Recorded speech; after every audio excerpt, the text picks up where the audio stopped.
all it was a website with email sign-up box and a couple lines of text. It said, who wants to travel together for a year while working remotely? And there's almost no more information. And the first day, over 1,000 people signed up. Totally wild, totally unexpected. I mean, just like literally insane.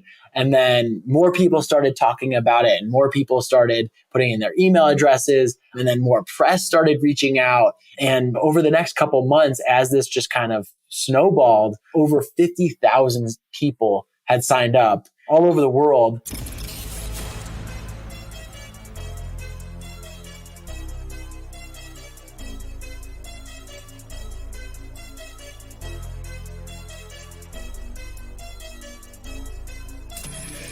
This is the Maverick Show, where you'll meet today's most interesting real estate investors, entrepreneurs, and world travelers, and learn the strategies and tactics they use to succeed. And now, here's your host, Matt Bowles.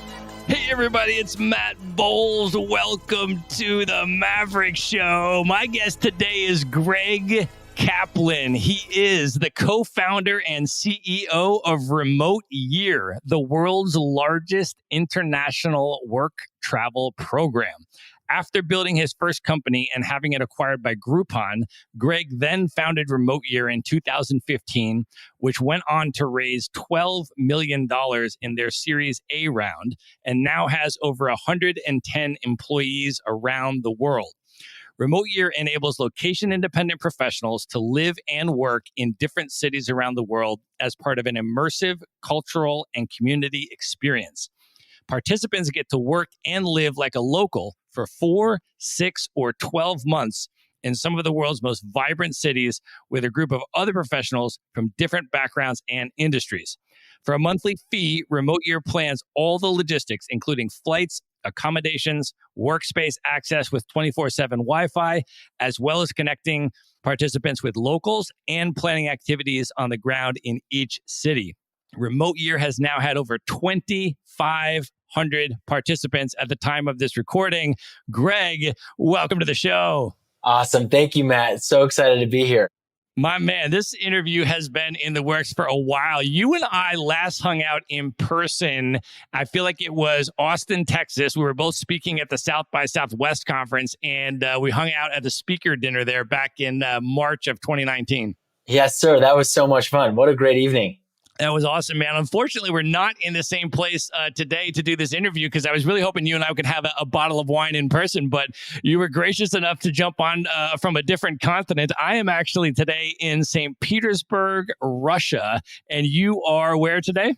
I'm in Mexico City, Mexico, and I think this is perfectly fitting for us to do this remotely.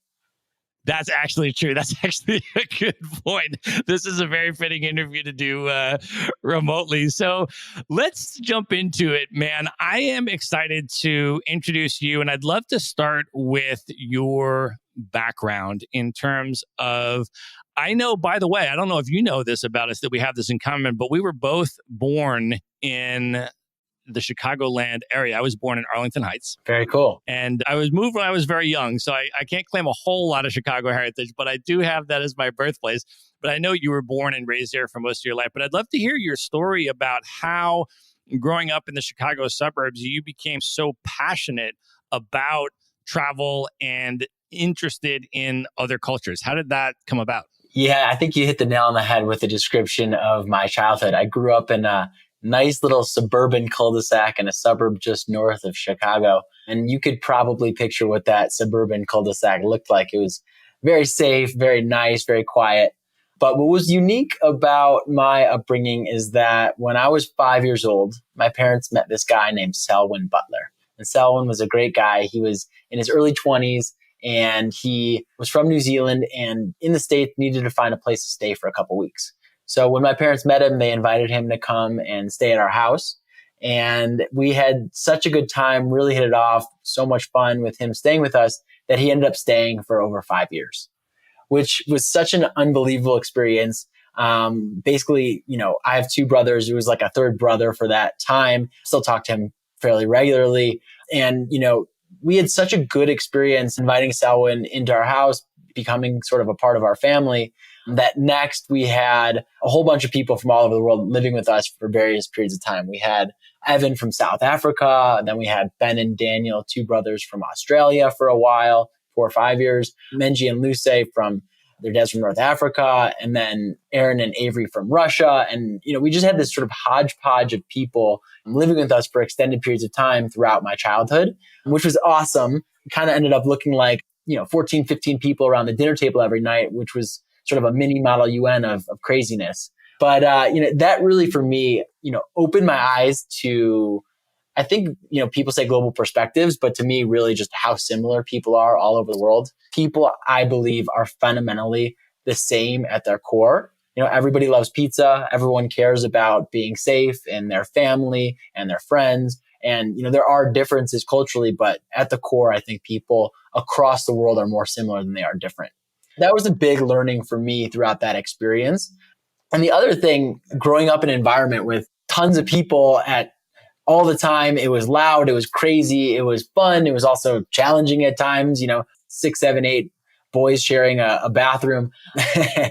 But, for me, it really, left a mark on me around community. I love just being around big groups of people. And whenever I do anything, I start with who am I going to do this with, not what am I going to do? Because that's where I really learned to thrive as, young as 5, 10 years old.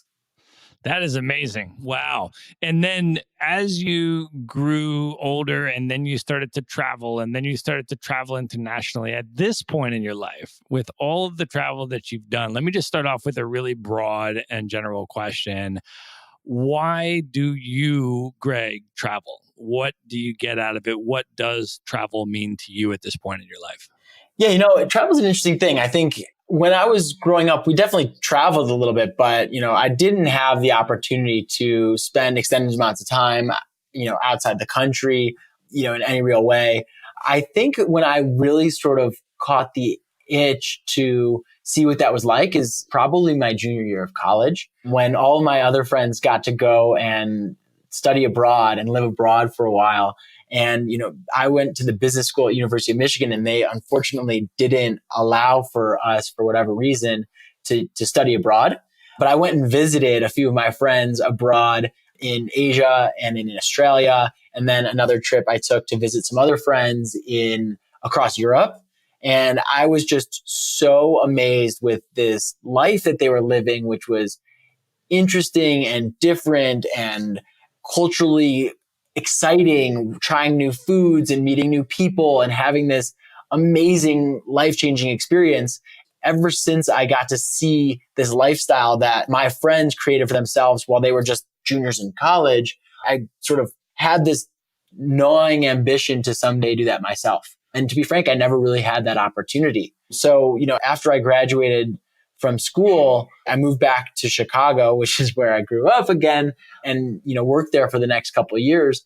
But, during that entire time, I, maintained this fantasy of having that kind of rich, exciting experience of meeting people with different backgrounds and tasting the foods of, different cultures that are more, local and authentic and maybe a little bit more natural and connected, understanding the different perspectives of these different people and how they understand the world and understand what's going on was just such a romantic idea that I had really kept dreaming about, I guess, for, the next few years. And then how did the initial concept of remote year come about? Yeah. So, as I said, I graduated from Michigan and I was actually going to come to Chicago to do consulting. I was recruited to Bain and I had this amazing opportunity to take 10 months and I was starting this company and I met this guy in Chicago, Brad Keywell. He said, I don't know if this idea is going to work, but you shouldn't go into consulting, come and work for me. So I moved to Chicago quickly after graduating and worked in venture capital at his firm with his partner, Eric Lefkowski, called Lightbank. And we were investing in all kinds of things. They actually had just started Groupon before that, which had grown to a crazy success. I was working with them on all kinds of different ideas. And then, sort of took one idea that I was working on with a friend, coworker, Brian Fitcho, called OBAZ, which was short for Online Bazaar, which was a set of e-commerce tools, hoping to make it easier for people to sell online, especially through social channels. We grew that for a couple years, and eventually we actually sold that to Groupon. And I spent a year working at Groupon, and it was a great place. I had a lot of fun, but I had always had this dream, this idea of getting out of Chicago, seeing what it felt like to live somewhere else, to really get deep and not just be a tourist, but to kind of feel like a local. And this dream kept gnawing away at me. And in Chicago, I'd grown up there, I'd been there for a long time, was commuting every single day into the same office, and it was just a sea full of desks, full of people, that were just a lot of them putting in the time 9 to 5. And I just wanted to get out of there. I wanted to go see the world and go and experience more that it had to offer. So what I did one day was I decided I wanted to find a job that could support me to do this so I could do it for a long period of time. And, a question that, I get frequently is, how do you find a remote job that'll support this? And, this was my experience, which is, all that I have at this point is, I didn't know that remote jobs were even a thing at this point. This was 2014.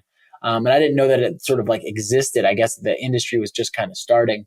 So what I did was I went out to my network and I started talking to people about, doing some freelance work for them. And being able to do that obviously digitally, because a lot of freelance work is done digitally. And I talked to a couple friends that I had, and the most important day was, one day I went through the process. I was talking to one of my friends who started a company, and they needed some help with some strategy and some marketing. And I said, I could help you with that. What I would need to do is it would have to be remote. And here's the amount of money that I would need. And we talked through it for a few weeks. And one day he said, let's do it. I'm in. Let's make this all happen. I'm so excited to work together. So that day I was so excited that I finally figured this out. I was ready to quit Groupon and go and take this contract and go start traveling the world while I, worked with this company. But again, whenever I do anything, I start with who am I going to do it with? So that night I asked my group of best friends, hey, do you guys want to get work that you could also do from anywhere? Because I just got this, contract. Do you want to also get work you could do from anywhere and, go travel the world together? And they all kind of looked at me like I was crazy because, these were consultants, these were investment bankers, these were, more typical, less entrepreneurial minded folks. And, they all kind of looked at me like I was crazy and said, that doesn't make any sense. We're definitely not going to quit our jobs, find some work that we can do and go travel like that. We don't know what you're talking about. So a little bit sad that I couldn't convince my group of friends to come and pick up and do this with me. The next day, while I was thinking through this, after sort of trying to understand how I was going to make this all work, I put up a very simple website. And crazily enough, I put it on the domain remoteyear.com, which was sort of what my vision of what this would look like. And all it was a website with email sign-up box and a couple lines of text. It said, who wants to travel together for a year while working remotely? And there's almost no more information. And so basically I was going to use this to convince some, more adjacent friends, not my core group of friends, to come and travel with me. So I sent it to a couple other friends over GChat or over email that I think were a little bit more open to this kind of idea. And then all of a sudden I started to get these people signing up who I'd never heard of before. So apparently the friends I sent it to had sent it to some other people because it looked a little bit legit enough, to share. And then, more people started signing up and more people started sharing it. And the first day, over 1,000 people signed up. That's unbelievable. Totally wild, totally unexpected. I mean, just literally insane. And then, more people kept talking about it. And at first, this one journalist at I think Inc. reached out to me and said, this is really interesting that what you're building here. I'd love to write a story about it. So she wrote a story about it.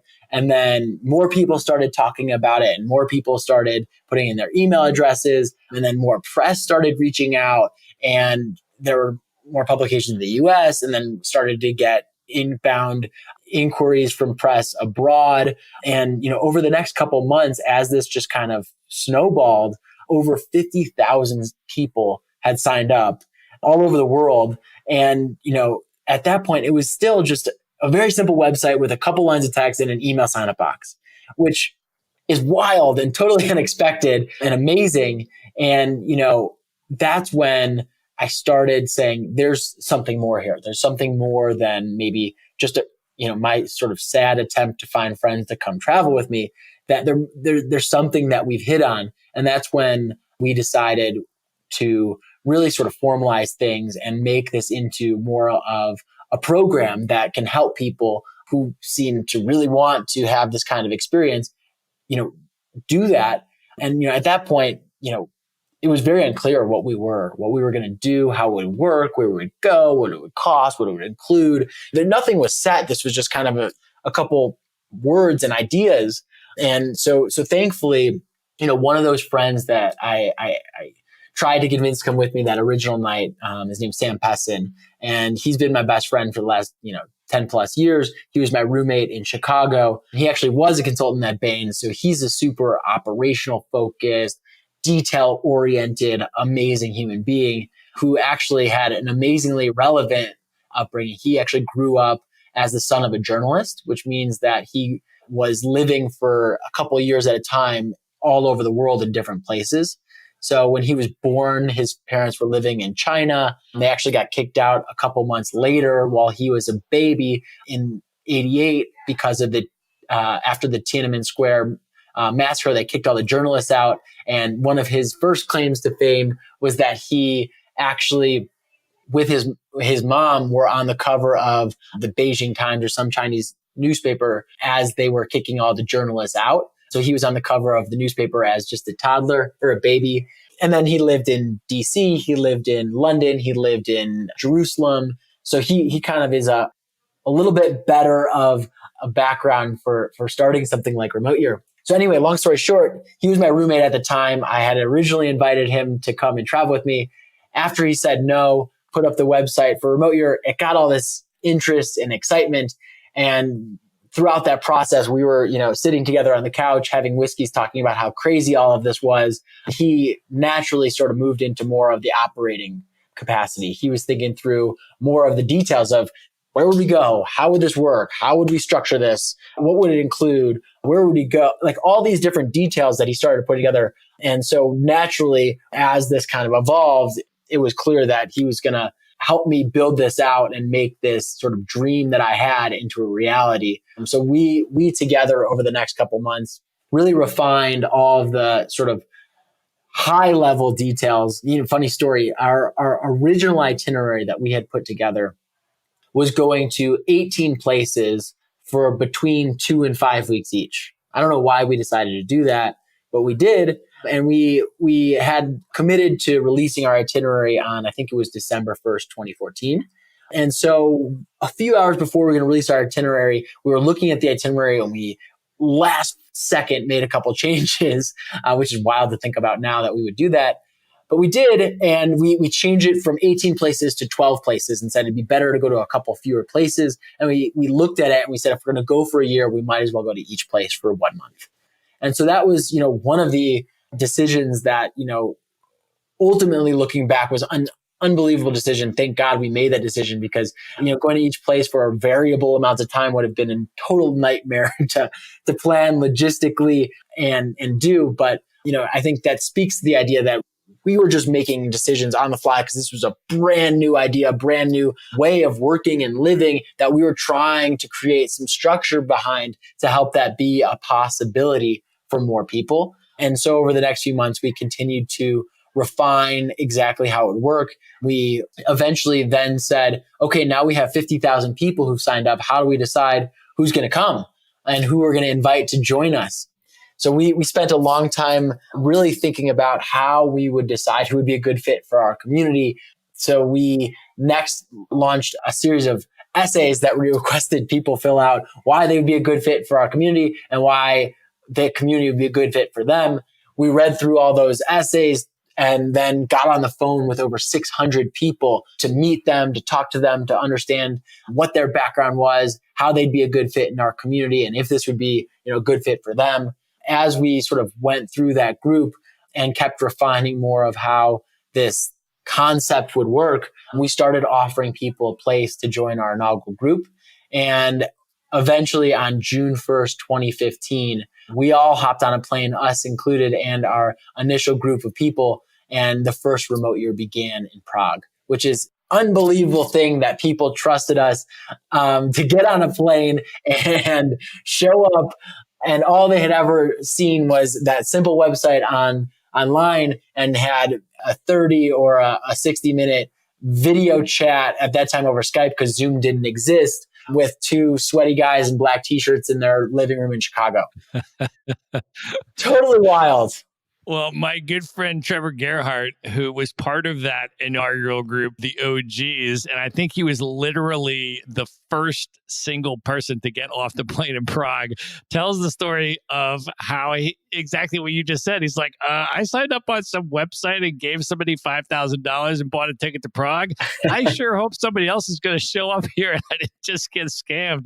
But obviously, I think it was you personally that was waiting there at the airport for him with a remote year banner and all of that stuff. But could you take us back to that time when that materialized and it became real, the excitement there, but also the business challenges and trying to fulfill on such a huge offering, which I can only imagine how insanely cumbersome that must have been the first time.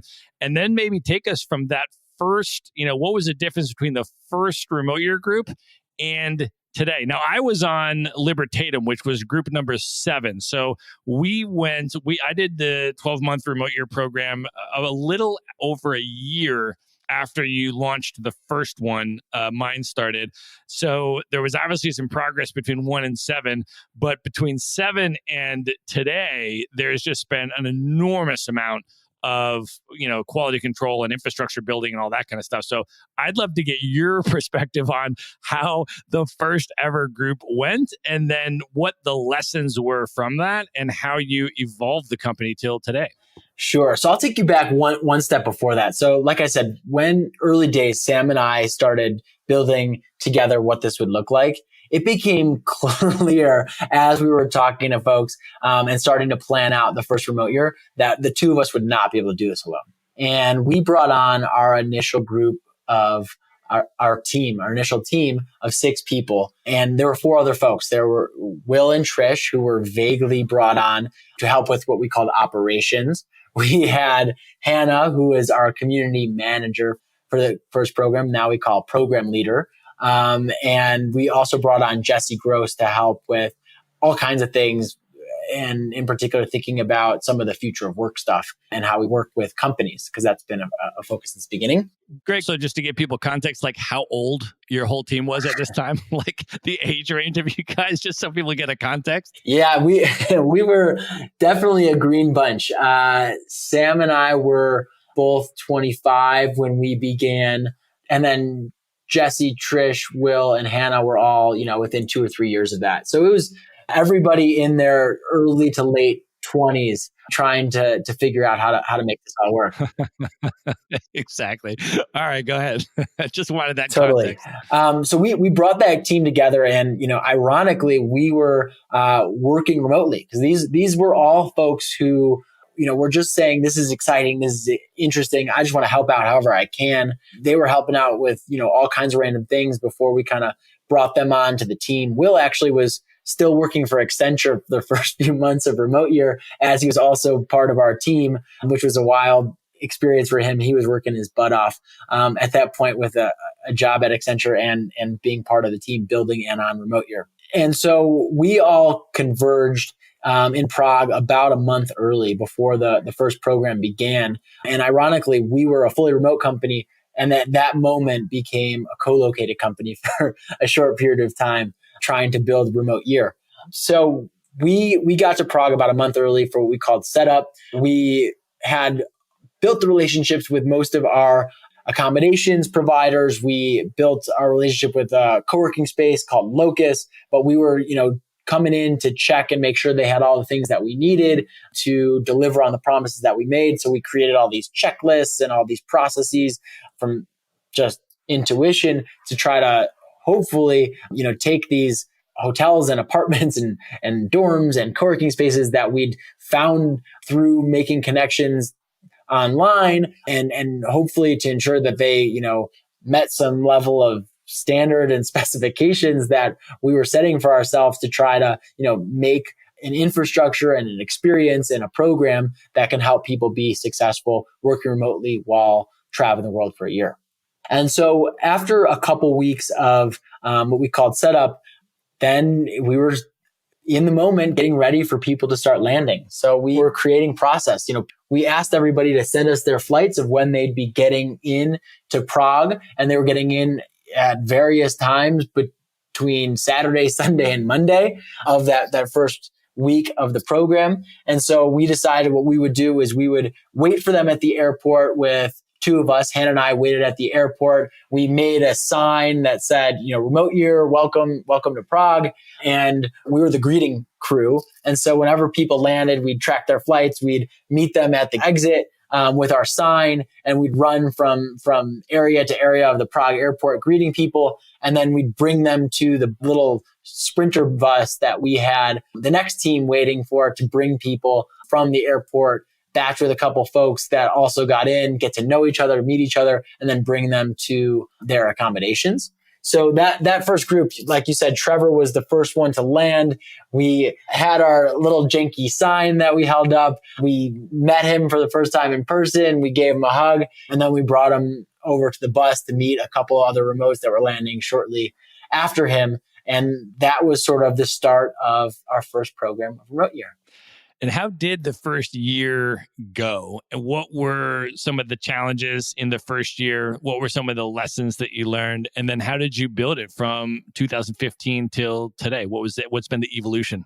So that first month, we just had such a great time. It was such a high. We were all so excited about, this group of people were amazing. We were doing all these fun activities and events. We were pioneering this new future of living and working. And it was just so much fun and exciting. Prague in June, as I'm sure you know, is beautiful. We were, having the best time. And then, we were transitioning from Prague, which was the first month, to Ljubljana. And Ljubljana is a beautiful city. And our advanced team went there, and the accommodations that we found were a student housing facility, right in the sort of downtown area of Ljubljana. But, it's sort of a Soviet feeling sort of student housing facility. And so we transitioned from Prague to Ljubljana, and it was a bus ride. It was about an 8-hour bus ride that took us from Prague to Ljubljana. And we left in the morning. We were a little bit late getting out. The bus ride took a little bit longer. People were tired from a long day of travel. We got there at night, and everyone kind of got off the bus, and it was dark out, and the building looked kind of dreary. And, everyone sort of got in there and looked around, and it was kind of dank looking, especially at night. And you could feel the mood of the group sort of start to deflate. And, people sort of all together sort of, recognize, this is going to be a year. We committed to a year. It's a long time. These guys, the last place I stayed might have been nice, but this place looks like it's not so great. Like, what did I get myself into? Am I really okay with this? And so, that first year, as we evolved into that month in Ljubljana, which was July, a record-setting heat wave in a student housing place that was not so nice and didn't have HVAC or air conditioning. So people were hot and they were uncomfortable, and there was lots of little things that definitely made it difficult to be successful working remotely and having a good time. Even though the city was beautiful, there were some challenges with the workspace. There's a lot of challenges with the housing, and the sentiment of the community started to really move towards a more negative feeling that month. And that was sort of the beginning of a much more skeptical, a much more difficult process that happened throughout the rest of the next few months with that group. They were excited about, living and working, but, starting to get increasingly frustrated with the fact that, we didn't know the right way to plan perfectly in all these places. We were in some accommodations that were hit or miss. We were in some workspaces that had some problems. We had all kinds of things that, frankly, a group of 6 Americans running around the world trying to set up and hospitality experiences that were catered to folks being successful working remotely didn't always go that well, to be honest. And, throughout that year, that group was an amazing group of people. Most of them stuck with us throughout the entire journey, and just through sheer will and faith, they, stuck with us. And the crazy thing is, although that was challenging and difficult throughout many, many periods of time, that was just an amazing group of people. They are so connected to each other. So many of them I have, such a great relationship with still today. We learned a lot. Taking that forward, that year was really, can we make this happen? Is this even possible? And then the theme of the year after that was, how do we really build this into something that is a little bit more institutionalized, a little bit more structured, and, a little bit more reliable? Like, what is, the right way to do all these things? So we had our core offering, right? We are offering housing, we're offering workspace, we're offering events and activities, we're offering community, and we're offering travel.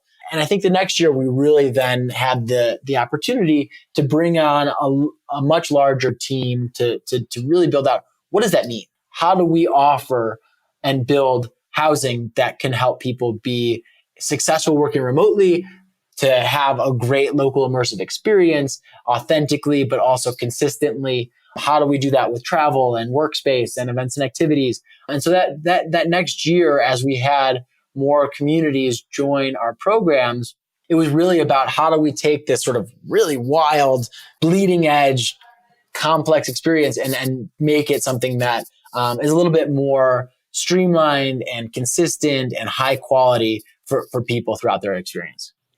And how did you guys end up doing that? So today, when someone joins Remote Year, what does the experience look like versus the first one with the OGs to today? When people join Remote Year for a upcoming trip, what does the quality control, the economy of scale, the infrastructure, what does the experience look like today? What have you guys been able to do with those lessons you learned? Sure. So, that starts even at the beginning of the journey. And our program placement team, we call them program consultants, because that's really what they are. So when people come to us and want to come on our program, the first most important thing is we spend a lot of time with people making sure that our program is a good fit for them and they're a good fit for joining one of our programs. And that's everything from their professional situation, their work situation, and also their motivations. Why do they want to come on the program? What are they hoping to get out of it? And then beyond understanding what is a good fit for our programs based on, a couple of years and thousands of people,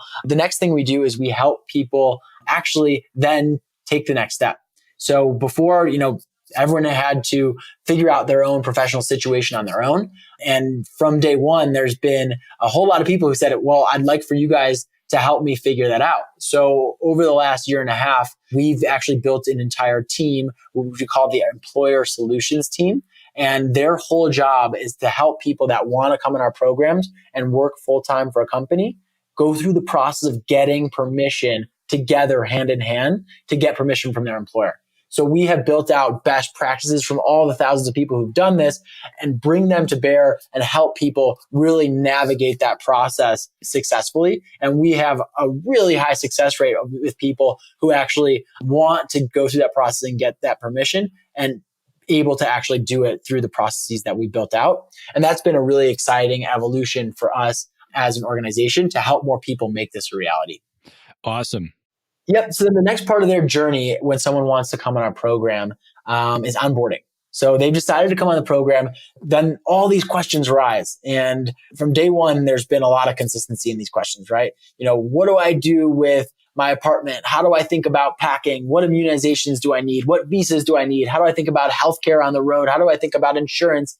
How do I think about all these different things? And again, we've had thousands of people come on our programs, and we actually have a full-time team as well on what we call the onboarding team to help people go through all the different processes to get themselves ready to go and embark on this journey, which is a very complex thing to do. And, our initial group of people all had to kind of figure it out themselves, but we've centralized a lot of those learnings and processes into a whole big set of resources and an entire team to help people actually then go from deciding to come on our program and making that as seamless as possible to actually begin the program.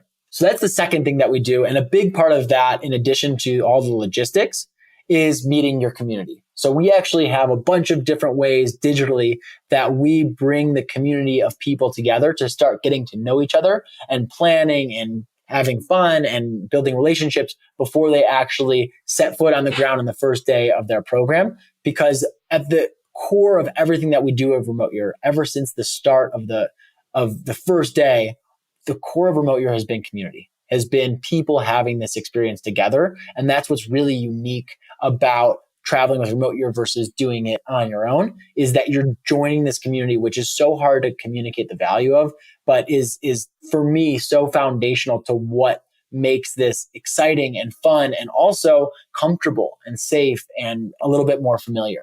Yeah, that was the primary motive for me from day one, as soon as I saw what you were offering, because I had already been a full-time digital nomad with no permanent base for 2.5 years prior to doing Remote Year.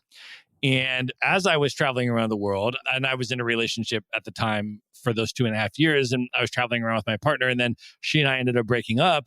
And I was like, well, I'd really love to keep traveling because I love this lifestyle, but I urgently need to reinsert myself into a community. Like, I need people around me. I was really feeling a massive social void, and I had heard about Remote Year. So I immediately went to the website and I was like, this is it. Like, this is the solution for me. This is exactly what I need right now. I can keep traveling and I can do it with a community of, 50 plus people that are going to travel with me for the entire year and be together with me. That's exactly what I need. And that's literally, by far, logistics are nice and you handle this for me and all that stuff is nice, but it's totally secondary for me. The community was the whole game. 100%. And, my experience was the same. I was getting ready to go travel and I was really yearning for community, and it just didn't exist out there. There wasn't a way for me to do that. And that sort of personal need is why I put up that somewhat sad website that has become Remote Year.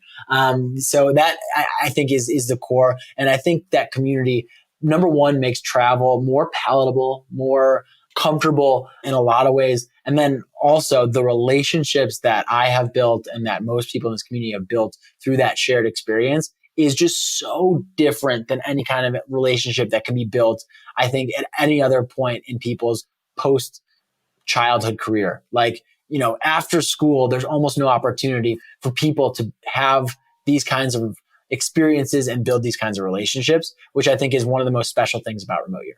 100%. And, these are the types of conversations that I have with people, and I say to people that, that live in a particular city, I say, think about your top 3, closest friends that you have in your city, not including people that work in your office, right? Your top 3 friends. How often do you actually see them physically in person, right? And maybe you take your number 1 friend out of that equation. How often do you see friends number 2 and 3? And most people are like, oh, like once every 3 weeks or once a month, maybe we get a coffee, we get a dinner, we catch up, this kind of thing. I was like, right, exactly. So you see your closest like 2 or 3 friends, once every 2 to 4 weeks. So you see them maybe 12 to 24 times in a year. On Remote Year, you see these people every single day for 365 consecutive days. Like, the depth of the relationships and of the connection is just absolutely incredible. And with our group, everybody that finished that program through 12 months, that's family for life. We still have 2 years after the program finished, a group chat where we message each other literally every day. I mean, people are messaging every day in our group chat. I mean, it's family for life, and we continue to connect up around the world and see each other and organize trips together and all that kind of stuff. And it's just absolutely magical, truly, truly special experience because of the depth of that, right? I mean, it's so unique to be able to do that, as an adult, to be able to have that, that kind of community building opportunity. It's just truly incredible. I agree with that 100%. And that is the key of remote year. It's hard to communicate that to people who haven't experienced it. And we've been trying to figure out ways to do that. But to be honest, it's just such a complex, special, unique thing that it's unbelievable. And the thing is, it's not just that you're seeing people with a high level of frequency, but you are experiencing extraordinary things together. Exactly. Right? So you're seeing the world and you're having life-changing experiences. So you're, conquering fear barriers. You're having totally new and exciting and exhilarating experiences. You're going through hard times in life and being there for each other. It's this entire, roller coaster of life, of course, regular life, plus all this amazing, extraordinary, things that you're doing and experiencing together. And that connects you, and creates such a meaningful community bond. It is truly an amazing experience. Best year of my life, I tell people, was the year that I did remote year, for sure. That's awesome. One of my big regrets in life is that starting remote year meant I could never truly be a remote and be on one of the programs because I could always have this staff hat on. I would love nothing more than the opportunity to actually be a real full member of one of these communities because it's just such a magical thing. And I've only been able to observe it from the sidelines, which is such a shame. Yeah. Let's go a little bit deeper, Greg, into remote year as you've built out the company and sort of thought deeper about what you really wanted the company and the experience and the community to be about. I just want to start off by reading from your website, your mission statement and your values, and then give you an opportunity to kind of talk about those. It says, our mission is to create a more peaceful and productive world by fostering genuine human connections across diverse cultures and people. And then your values are work-life flexibility, global perspective, empathy, community, being present, and dreaming. Do you want to share anything about those? Yeah, I think our mission has always been something that's super core to what we believe in and why we're doing what we're doing. From the early days, it always felt like what we were doing was good. And it took us a little bit of time to formalize why we thought what we were doing was good. And at the root of it kept coming back to this idea that the unique mix of remote work and travel has this empowering opportunity, right? It empowers people who otherwise wouldn't have the opportunity to have this experience, otherwise to have this experience. And what that means is it makes this kind of global living, global travel accessible to a much larger group of people. And that is, I think, the core of what we're about. And the question has always been, why is that good? Giving people this accessibility to have this opportunity. And if you think all the way back to the beginning of humanity, right? Humans have started as a uniquely social being, right? Humans they didn't have the sharpest claws. They didn't have the longest teeth. They weren't the biggest animals, but they were super successful as a species because they were able to work collaboratively together in social structures. And that's the most profound thing about humanity. And so it started as small groups of hunter-gatherers, a dozen or a couple dozen hunter-gatherers working together for protecting each other from threats and for helping each other find food and sustenance. So working together for safety and for productivity in a way, right? And, over the course of the history of humanity, that nature of humanity has continued to evolve and expand, right? First, it was hunter-gatherers and a few dozen. Then it was, you had people organizing with agriculture into communities and then of a few hundred and then city-states of a few thousand. And over time, those structures evolved again for people to collaborate over a much larger group of people through new social structures and devices that they built, like money and laws and writing and standardized communication. It allowed these structures to get larger and larger. And what that was doing is it expanded this notion of us. And this notion of us was us versus them, right? Us was this group of 12 people, and them was everybody else that could be a threat. And then us was this group of 1,000 people, and them was everybody else and animals and everything that could be a threat.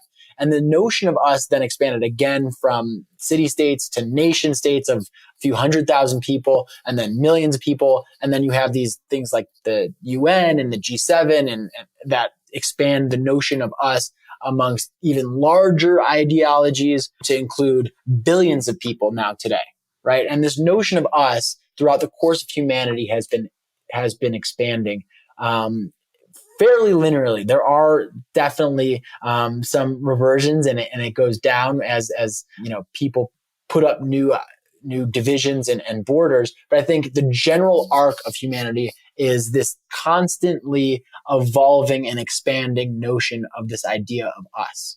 And what us means is people that are on my team and similar to me in a way that we can work together in order for us to be more sustainable and thrive as a community. And them has always been the enemy, the other.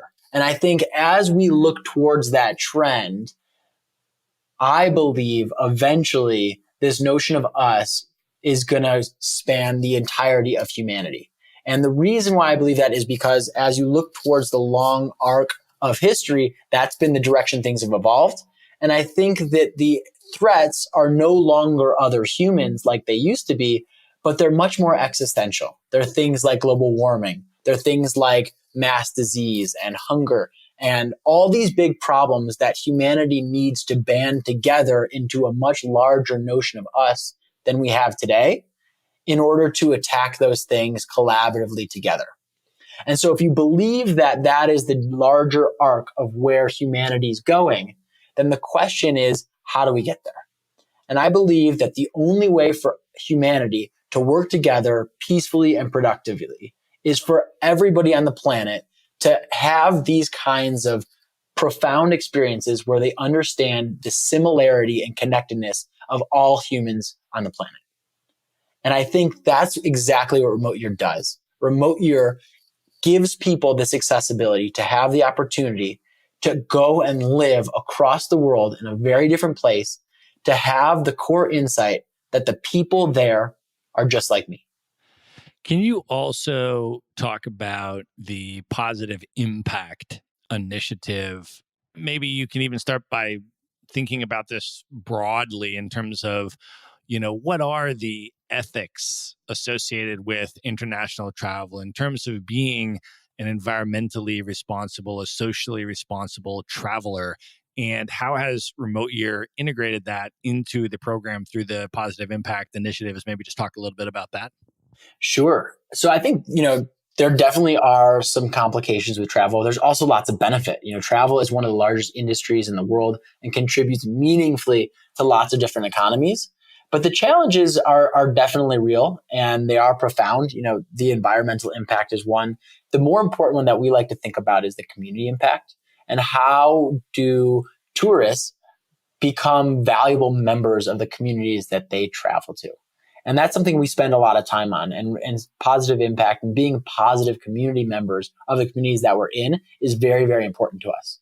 And because of that, we don't do sort of positive impact on a global scale. We don't believe positive impact should be done on a global scale. We do it on a local scale. And so we have teams in each of the cities who are super patriotic and excited about their communities. And they spend a lot of time in the community and understanding what the problems are through talking to people and understanding how we can be valuable members of those communities. And so in each of the communities that we are in, we're in 12 different communities right now, we have different relationships on the ground with different causes. And in some places, that is things like building houses. And we did a humongous contribution in Peru, where we built a bunch of houses because they were having all kinds of problems after a large flooding incident. And in some other places, like Mexico City, there's a whole lot of stray dogs, and that's a cause that our local team's passionate about. And we have people go in to a local dog shelter and spend some time with the dogs, go take them for walks, because there's just a humongous amount of them locally in Mexico City. So we have these relationships on the ground long term with causes and with organizations that we can contribute to as an organization, but also make that opportunity available to our remotes throughout each month while they're on the ground. And sometimes that looks like doing things that are, more manual labor, painting walls, doing construction, walking dogs. And a lot of times that's, getting in there and learning about these organizations and what their needs are. And it could be things like building a marketing plan, building a fundraising plan, helping them build out their website and their CRM strategy. And so we have these amazing, thoughtful, intelligent, skilled people that are going all over the world. A lot of times they actually contribute those unique skills that they have to really level up these local organizations that are combating, pressing, really meaningful local challenges that are happening while they're in each city for the month that they're there.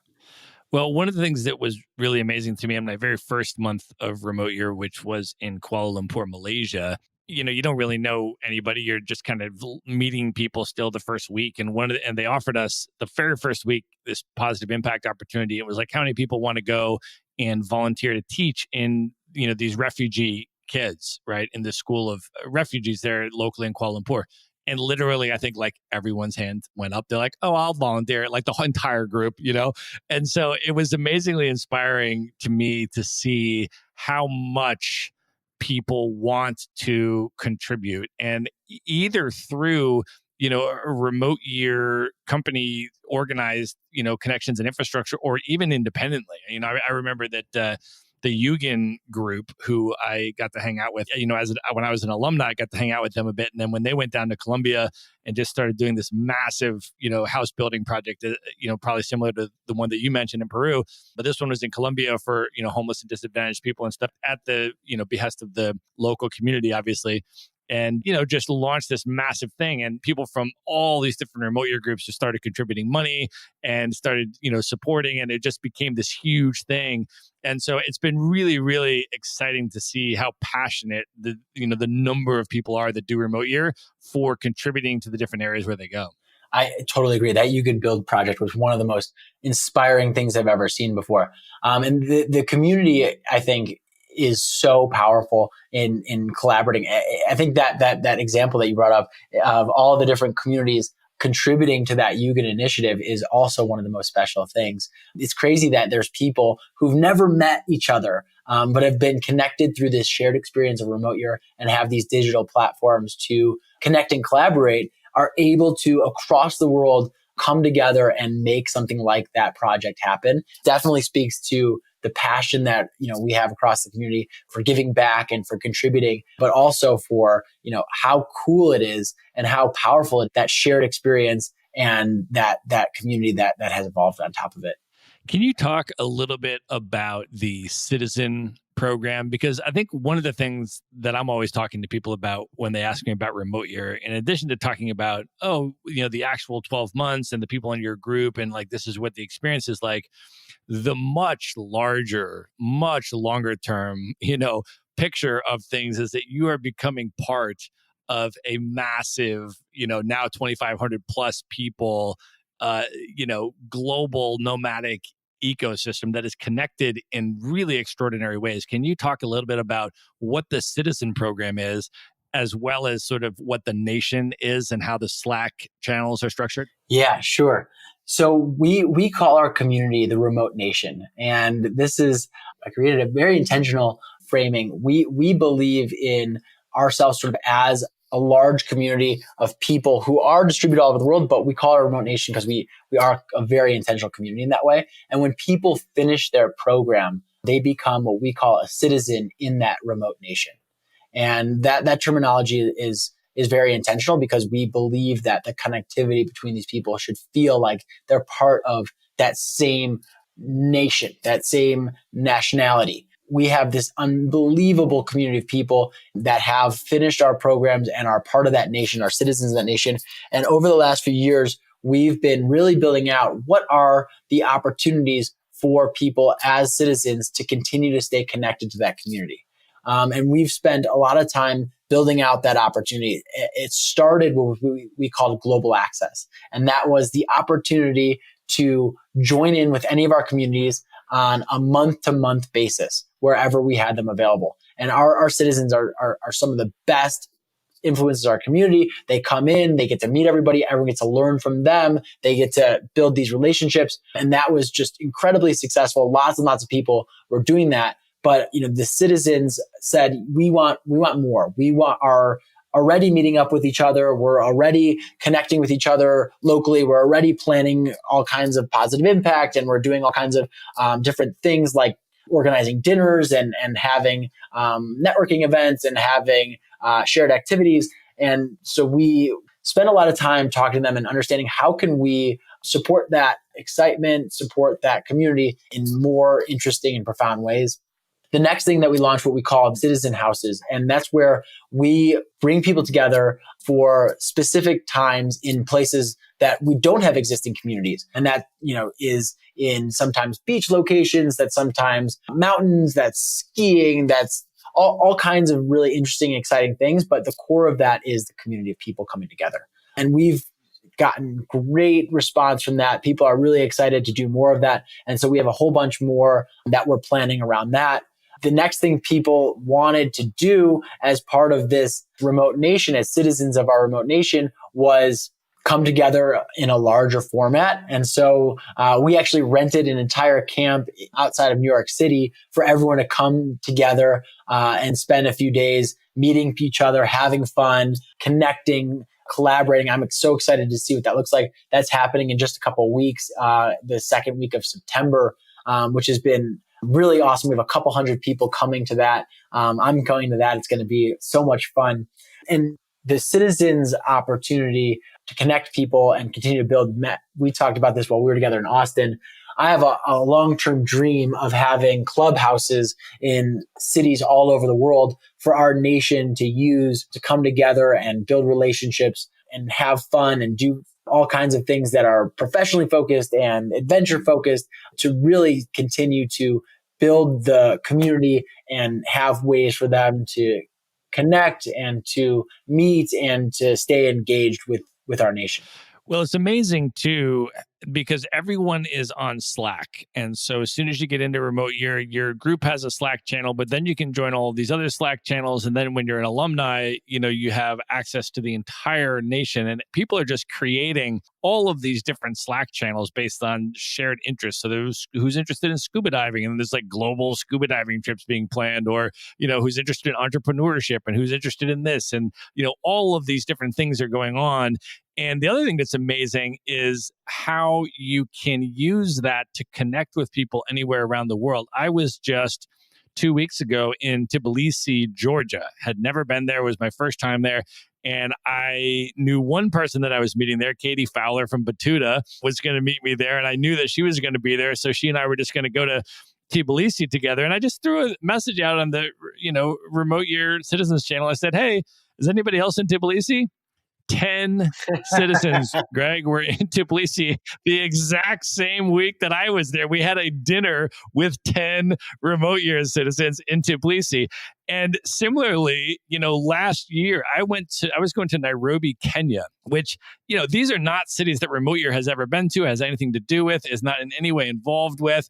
I was going to Nairobi, Kenya, and I just threw something up on the Citizen channel. I said, hey, has anybody happened to be in Nairobi, Kenya in September? And 6 people like, oh, I'll be in Nairobi. And we had a 6-person citizen dinner in Nairobi, I mean, so the way that the ecosystem of the whole community globally is just evolving is just incredible, because now everywhere I go, there are people, no matter where it is. Yeah, it's unbelievable. And that's so cool. I can't believe that there were 10 people there. That is wild. I think, that is so true. The main way that this community comes together is digitally. We use Slack for that. And, it's so cool that anywhere you go, that there's people in this community that are there and that are also willing to spend some time together and are going to be interesting and fun and, share that experience. One thing that we do, which I actually love also, is dinners around the world. We organize across the world one night every few months, a dinner around the world. And we have people in every city, no matter where they are, all come together and have dinner together. And we take pictures and we send them around. It's just such a fun thing to do, to all sort of connect wherever we happen to be. I think there's a lot of really exciting opportunity for us to continue building that community and supporting it in interesting ways. I'd love to create chapters in cities that we have, a more density of citizens in, to have more opportunities for them to stay involved, to get to know each other, to do fun things together. And that's something that I'd love to start building out as we look towards the future. Awesome. I also want to ask you about another initiative that Remote Year has undertaken, the Diversity, Equity, and Inclusion Initiative. And I was wondering if you could talk about that in terms of what inspired that, why that came about, and what you mean specifically by diversity, equity, and inclusion, and what that looks like for Remote Year moving forward. Sure. I mean, at our core, Remote Year is all about inclusion, right? It's about having these experiences where you can understand and empathize with people from all different backgrounds and experiences. That being said, diversity, equity, and inclusion is very hard. It is challenging. And to be frank, Remote Year is started by an American, me. Our team is very healthy amount of American, and we do have people from all over the world on our team, but there are a big number of Americans on the team, and we've created a product offering that is fairly focused on Americans, because that's the backgrounds of a lot of the folks on our essentially marketing team and our content team and things like that. And so we definitely have had less diversity across our team and our programs than we potentially could have. And that means that at times we haven't created as inclusive an environment as we possibly could. And, to be honest with you, we've gotten negative feedback on that at times from different people who would like a more inclusive and a more diverse community, both on our team and within our communities. And, that's very hard to hear. And it takes a lot of sort of self-awareness to take in and understand and listen.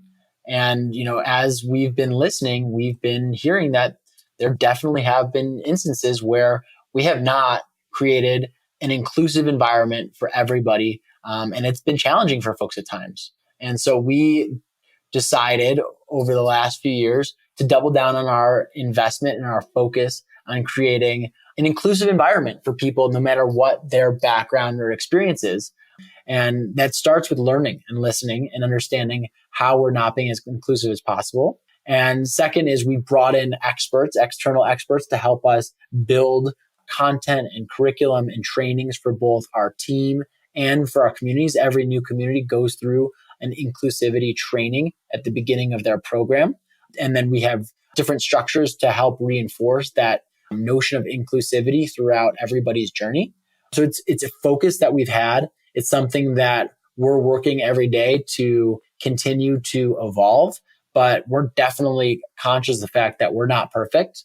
We don't think that we'll ever be perfect, and that means we have to always keep working on it and building and evolving. And can you talk a little bit about what some of the results of that have been and some of the developments that you've ultimately implemented, I guess, both in terms of, internal hiring as well as, the community dynamic in terms of the Remote Year groups, and as well as, people's experiences on the ground in different cities and what those local city specific orientations look like. What is that now?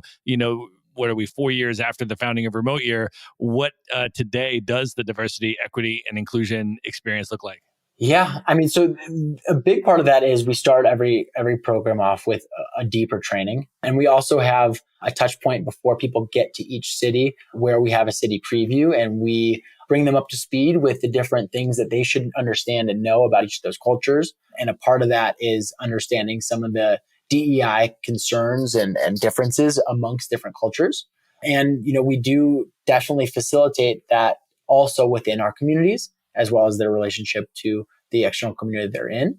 It's hard to measure the results of DEI. I don't think that there's sort of like a super metric or key performance indicator that sort of shows that we've created a more inclusive culture. But, definitely we have seen that the number of complaints has definitely diminished. And the feedback qualitatively on these initiatives has been really, really positive. And we think that we anecdotally are moving in the right direction. But, I don't think there is sort of a milestone that we're going to hit where we say, all right, we've accomplished that. We now have created an inclusive environment and the work here is done. Right. It's an ongoing process for sure. Let's talk a little bit now about how you see the trends in terms of the future of remote work and what are we experiencing, right now at this point in history. Is this a permanent macro shift in terms of moving towards more remote work? How big do you see the market now, and how big do you see it getting for, let's say, remote years offering, for example? I love this topic. I think about the changing dynamics in the workforce all the time. And I think it's definitely a mega trend. When people talk about the future of work, frequently they talk about technology, right? Productivity is moving to the cloud, communications going digital. We're doing a podcast across the world through a web browser, which is kind of wild. And that's sort of the way most work happens. Everything's getting automated. So technology is having this profound effect on work across the board. But I think the more important trend that's actually happening is cultural. And what I mean by that is that increasingly in a world where technology enables people to be more effective and more impactful than they ever have been, it comes back to work is people doing things, right? And increasingly, the best people have more of an impact than they've ever had. And so what that means for companies is they need to figure out how to recruit, retain, and engage the very best people. That is the most important way to win in today's business environment. And if you ask the best people, what do you want?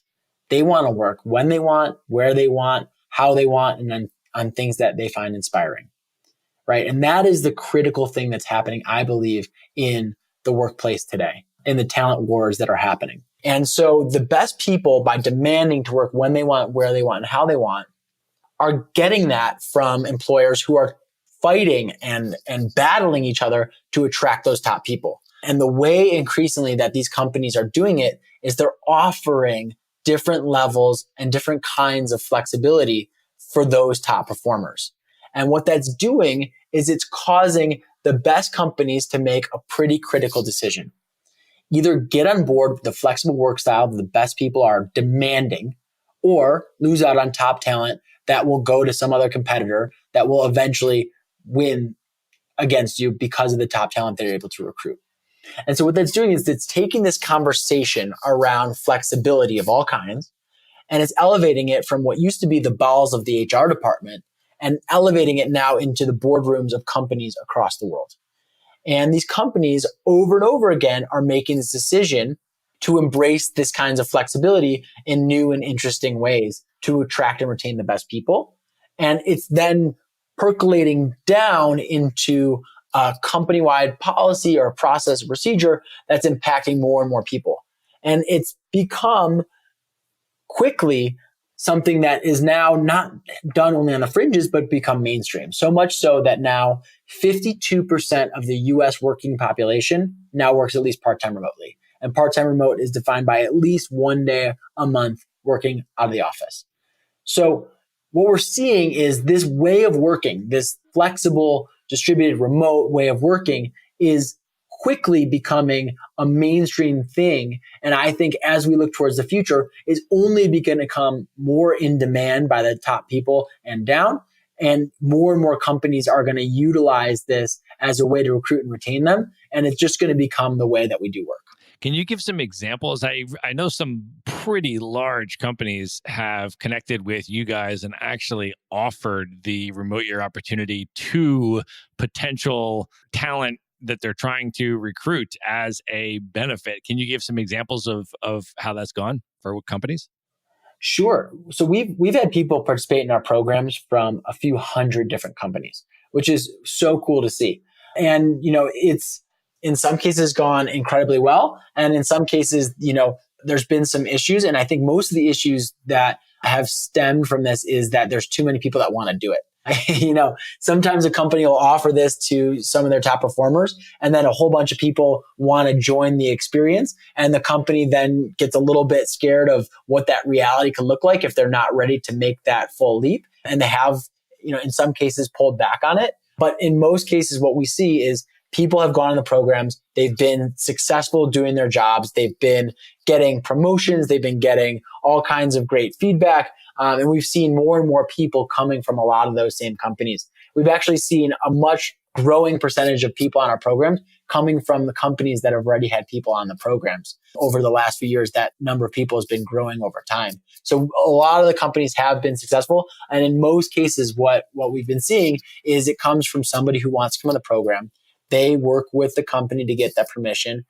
They blaze the path for that opportunity for more folks to come. And then we start to see more and more people from some of those companies start to join. I think another interesting thing as we talk about the future of work and how that works within companies, once a company gets to a certain size, maybe 100 people, they usually don't all work together in the same office. They have two offices, they have some people be remote. And what that means is that, the organization is therefore distributed. And that means that their base case, their expected form of communication is digital, right? If you're all not all in the same office, or even if you are in the same office and you're more than a few desks over, the way that you communicate is digital, right? You are on phone calls, you're on video chats. Maybe you'll come together for some meetings, but if you're not all co-located, that doesn't work in most cases. So companies increasingly are already distributed and they are already communicating digitally. So migrating from that to being comfortable with people being remote full time is actually, from a tactical perspective, not that different. And you're seeing more and more companies start to understand that, even though they do have some vestiges of their culture and their management, their process that aren't comfortable with it. More and more companies are starting to get comfortable with it and be okay with people having the flexibility that they want and need. So is Remote Year as a company, in terms of you conceptualizing your sales and marketing strategies moving forward, is it more of a B2B strategy where you're targeting companies and encouraging them to let send their employees to you? Or is it more of a bottom-up B2C strategy where you're, talking to the employees directly and trying to get them to convince their employer to let them go? Which direction do you see more trending as you move forward with your sales and marketing strategy? Yeah, we continue to see most of the interest and excitement from employees who really want to do this. And they then are armed with the tools that we've built and the team that we have to help them go and get that permission to do this.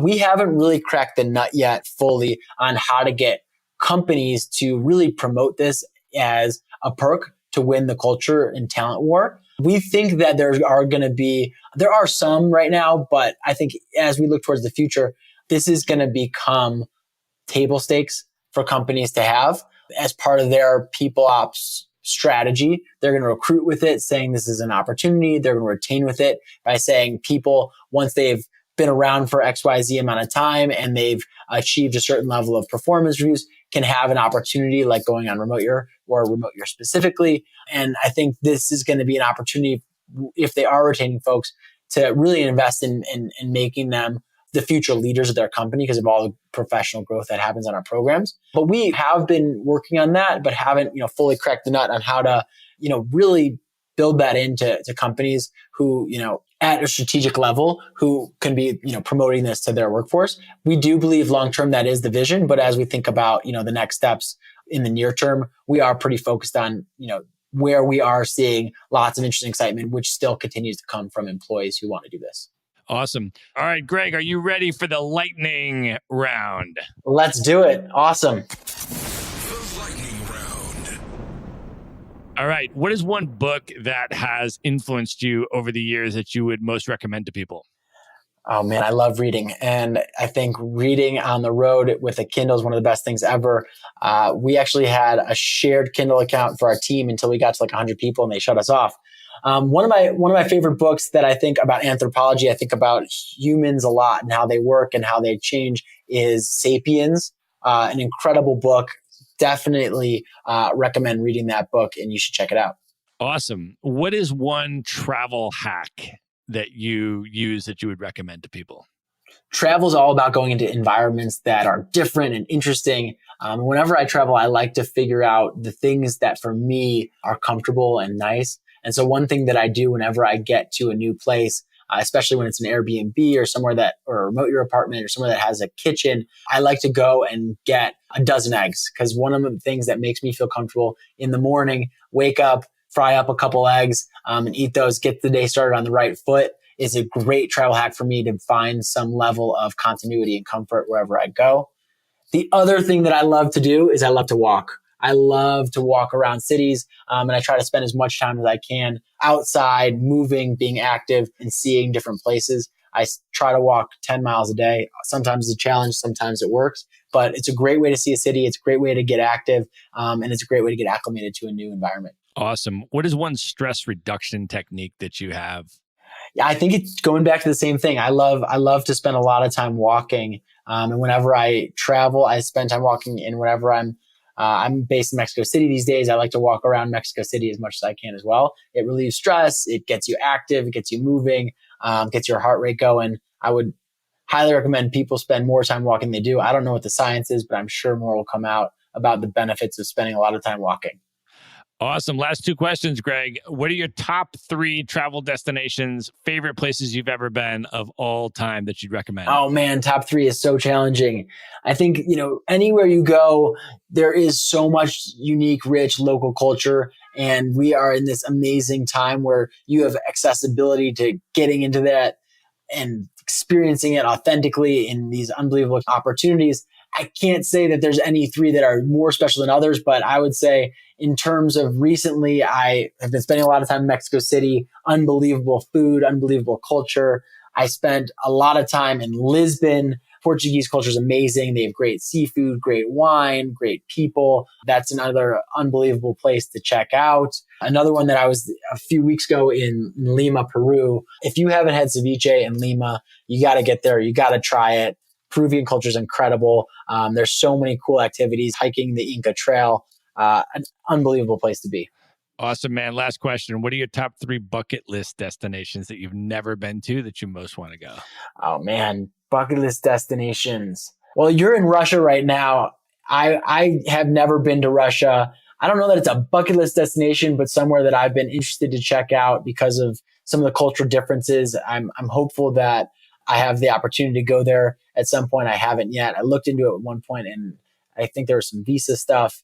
So Russia would be very, very cool that I haven't been to. I spent a lot of time across Asia, but I haven't been to some of the larger cities that I think sound really cool and would love to check out.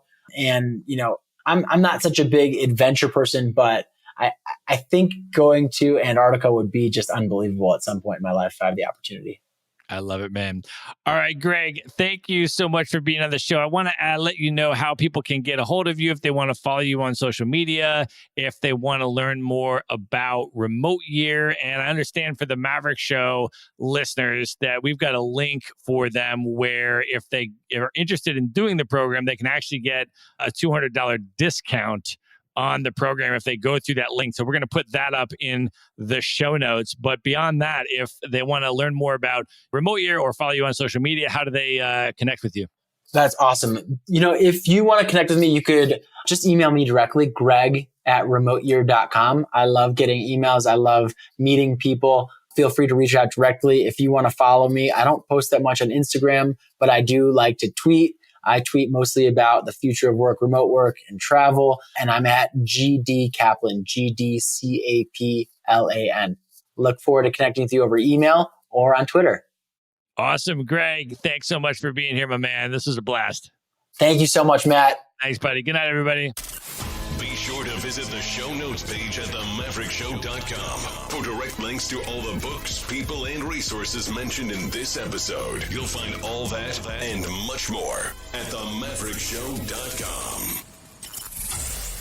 Would you like to get Maverick Investor Group's white paper on real estate investing for digital nomads? How to buy U.S. rental properties from anywhere in the world and finance an epic international lifestyle? Just go to themaverickshow.com/nomad. The report is totally free and available for you now at themaverickshow.com/nomad.